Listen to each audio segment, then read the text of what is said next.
BNP সরাতে চাইলে যে কোনো সময় সরাতে পারতো, বিএনপি সরাতে চায় নাই।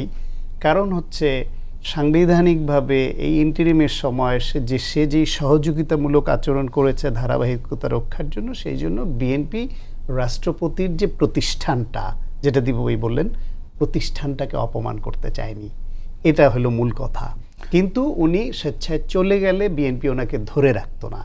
এখন ওনার চলে যাওয়ার মতো একটা ক্ষেত্র উনি নিজেই লন্ডন গিয়ে তৈরি করেছেন। এটা হলো মূল কথা। আমি একটু এই বিষয়টা আরেকটু খুব কনসাইজ করে বলতে চাই, যেটা দীপুভাই বললেন যে ওনার রিভোল্ট করার তো অধিকারই ছিল না। আসলে উনি রিভোল্ট করেন নাই বলে যে ওনার বিচার করতে হবে, এটাও আমি মনে করি না। ওই পদে থেকে রিভোল্ট করতেই হবে এমনও না। ওনার সাংবিধানিকভাবে রাষ্ট্রপতি হিসেবে ক্রাইসিসের সময় যা যা দায়িত্ব পালন করবার কথা উনি তা করেছেন। এই ব্যাপারে কোনো দ্বিমত আমার নাই। কিন্তু তিনি যদি রাষ্ট্রপতি থাকা অবস্থায় কোনো অপরাধ করেন, হোসেন মোহাম্মদ এরশাদ রাষ্ট্রপতি চ্ছিলেন না?